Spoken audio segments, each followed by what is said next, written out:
भाव योगी संत नंद लाल की असीम असीम जय जयकार हो।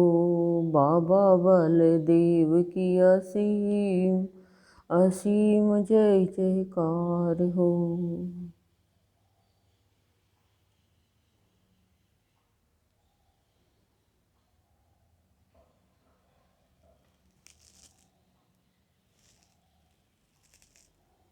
चितामनी की 765 नंबर की अमृतवाणी है सदगुरुदेव की। जब अन्य ही अन्न बना तो मन खिन्न हुआ, दिल अप्रसन्न हुआ। अन्न से बना यदि मन तो फिर अन्य पर मन रीझ गया तो दिल की क्या हालत होगी।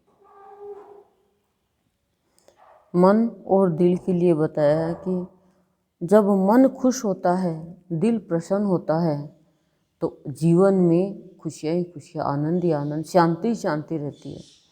लेकिन न तो मनुष्य का मन दुख से दूर हुआ और न दिल प्रसन्न हुआ। इसका कारण बताया है सदगुरुदेव ने कि प्राणी का जो मन है वो अन्न में ही चला गया, यानी खाने पीने में ही चला गया, संसारिक वस्तुओं में ही चला गया, उनमें रीझ गया। तो कह रहे अन्य पे मन जाएगा। अन्य क्या है? दूसरा क्या है यहाँ पे? अन्न। यदि मन जाता भगवान पर रीझता, भगवान के सत्संग के लिए, भगवान के भजन के लिए। अब कोई चीज़ स्वादिष्ट बनती है तो मन कहता कि पेट भर गया, मन नहीं भरा, तो मन कभी भरता भी नहीं है। तो गुरुदेव क्या करे हैं, फिर दिल की तो हालत क्या होगी? दिल तो अप्रसन्न ही होगा, दिल तो दुखी होगा, क्योंकि दिल में तो दिलदार बैठा हुआ है। अब एक जैसे हमारे रिश्ते होते हैं, उस रिश्ते में आपस में प्यार होता है, सामंजस्य होता है, वार्तालाप होती है। अब उसमें कोई अन्य आ जाए, तीसरा आ जाए, तो गृहस्थी भी खराब हो जाती है और परिवार में फूट भी पड़ जाती है, रिश्तों में दूरियां भी हो जाती है, विचारों में सामंजस्य भी नहीं रहता। तो ऐसे हमें गुरुदेव करे हैं कि जब मन ईश्वर पर रीझेगा, ईश्वर को ही पाएगा, ईश्वर के अलावा स्थूल में मन नहीं जाएगा, तो कह रहे हैं फिर विचारों में फूट नहीं पड़ेगी, विचारों में सामंजस्य हो जाएगी, भगवान के विचारों में और मनुष्य के विचारों में, भक्त के विचारों में और भगवान के विचारों में। लेकिन अभी तो एकदम प्रतिकूल अवस्था है। इसका कारण क्या है कि मनुष्य जन्म लेता है तब से खाना पीना खाना पीना खाना पीना इसी की व्यवस्था में लगा हुआ है। इतना संग्रह कर लेता है, उसके बाद में भी उसको ग्रह में कोई नहीं रखता है। कह रहा तूने संग्रह किया, अब ग्रह से बाहर, अब हम संग्रह, तूने जो संग्रह किया उसका लाभ हम उठाएंगे। तो अनन्य को पाने के लिए अनन्य की भक्ति करेंगे और अन्य में नहीं जाएंगे तो ही हमारे जीवन में स्वर्ग का सा सुख मिलेगा, शांति का सुख मिलेगा और परम भाव की जागृति होगी।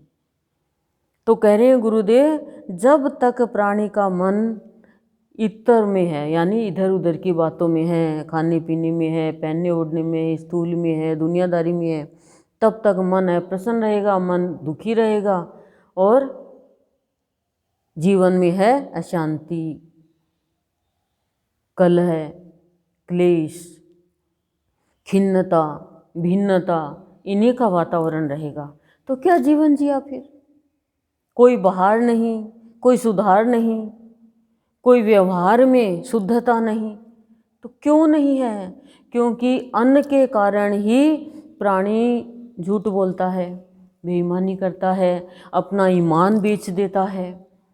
अन्न के कारण, यानी खाने पीने की वस्तुओं के कारण ही प्राणी बहुत गलत काम करता है।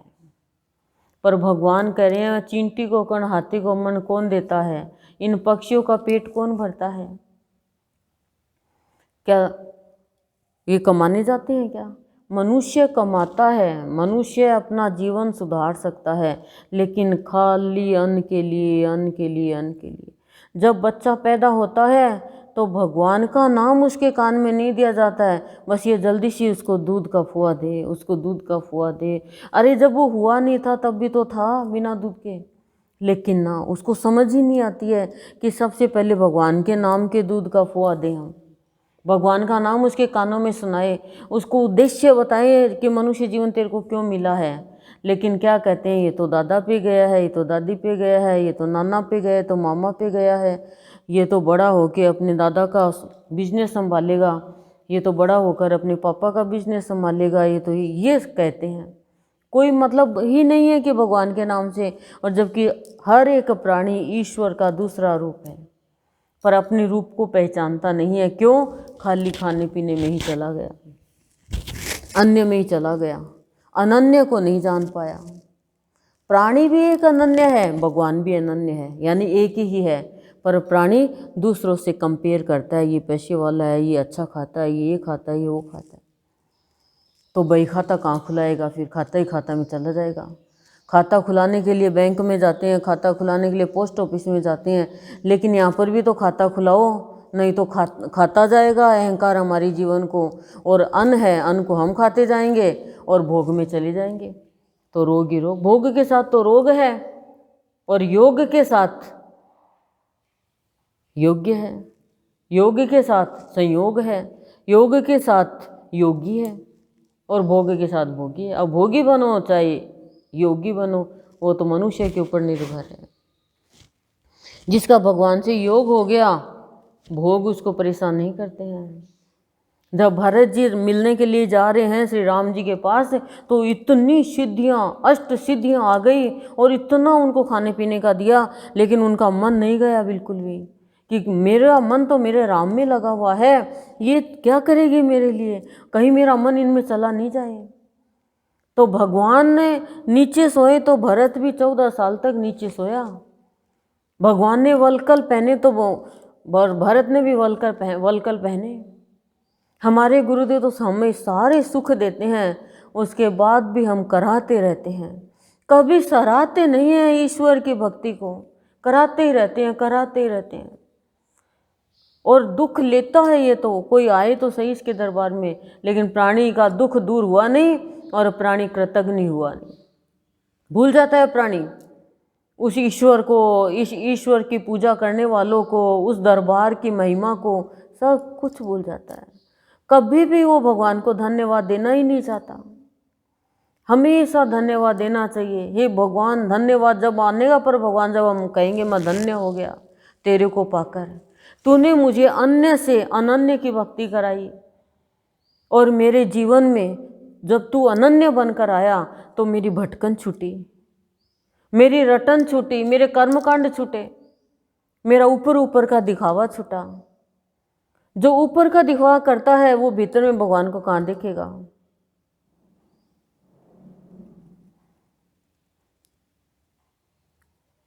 ओम शांति शांति प्रशांति।